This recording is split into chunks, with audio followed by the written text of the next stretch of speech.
美军本应第一时间击落进入美国领空的气球，为何不下手？观众朋友，大家好，我是付天少。美国国防部官员近日透露，一支来自中国的侦察气球几天前进入美国领空，并称气球飞越了美国西北地区，那里有美国空军基地和战略核导弹发射井。美国国防部的声明说，在拉丁美洲上空还发现了另一个中国高空侦察气球。事发突然，美国国内的反华政客大肆炒作，拜登政府已决定推迟布林肯原定的访华之行。那么我们该如何看待这次由于不可抗力产生的中国气球进入美国领空的事件呢？这肯定不是中国有意为之。用高空气球携带设备进行气象科研和数据采集，实属正常行为。但用它实施1-2万公里的超远距离的侦察，不仅没必要，且飞行路线不能准确控制，受大气环流的影响，偏离预定路线在所难免。世界上许多高空气球都出现过类似的情况，飞离了预定区域。可见用高空气球根本就达不到精确飞到万里之外进行侦察的目的。有那功夫，使用侦察卫星不更简单吗？可见美国人说这是中国有意为之，完全就是胡说八道。那么我们该如何看待美军对待中国高空气球进入美国领空后的反应呢？首先从保护领空的安全角度讲，美军的正常反应是第一时间击落气球。过去美军也有近距离释放气球进入中国领空的情况，但解放军一般都采取措施将其击落。美国人为何不第一时间选择保护领空？这确实令人费解。五角大楼的解释是，从情报收集角度来看，间谍气球能提供的附加价值有限，一个不受控的科研气球对美国并不构成直接威胁。这个道理虽然没错，但是不拦截似乎又说不通。比如1974年5月，美军在远东地区释放了一颗侦察苏联的高空气球，苏军出动多架战斗机，均未将其打下来。当该气球从西伯利亚飘到中国领空后，我军出动歼6战斗机对其进行拦截，并在很近的距离内3炮齐发，一举将这个间谍气球击得粉身碎骨。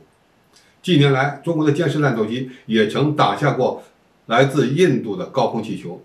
美国此次没有击落这枚失控的气球，一种可能是错过了其拦截在领空之外的时间窗口，到了美国上空后，试图拦截时又发现存在着一定的技术困难，为了保全面子，只得说无此必要。实际上，从技术角度看，美军想拦截高空气球并没有那么容易。有专家认为，这个气球的飞行高度超过了36公里，最高可达40公里。在这个高度上，用战斗机去拦截，会用地空导弹去攻击，基本上都是不可能的，因为够不着目标。当然，这支气球是否真的飞到了30-40公里的高度是存疑的。首先，美国人拍到了较清楚的照片，说明气球与飞机的高度差没有那么大。其次，五角大楼称该气球的高度大于客机，不会对民航的飞行造成影响。由此推测，它的实际高度应该在2万米左右。这个高度 F-22勉强能够得着，但用航炮打很危险。飞机在高空必须飞高速，否则受大气密度小的影响，会导致飞机升力不足，且发动机也难以正常工作。而气球的速度很慢，用高速的飞机去打极低速度目标，二者相撞的概率极大。美军飞行员可不敢冒这个险。所以从技术角度来看，美军一是拦截晚了，动作慢了；二是不好打或不敢打；三是不打又比较丢脸。这次民用气球失控飞到美国上空，本来算不上是啥大事，但是它却探明了美军本土防空的漏洞比较大。更关键的是，从侧面证明了美国人对中国强大的敏感，已经到了失去理智的程度。这次还有个偶然情况值得注意，中国失控的民用气球的航线很魔性，在无人操控的状态下，途经韩国、日本、加拿大和美国。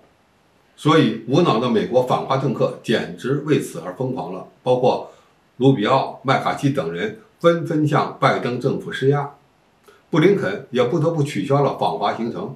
对于一只失控后顺风飘飞了1万多公里的高空气球，韩国、日本、加拿大等国没怎么吱声，现在竟然变成了美国政客攻击中国的工具，这是需要引起我们注意的。总体而言，此次偶发事件迫使布林肯推迟了访华，但他早晚还是要来的，因为白宫很清楚中美保持沟通的重要性。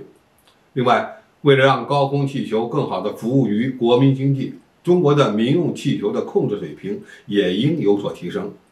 对我们来说，这的确是未来需要认真解决的一个技术课题。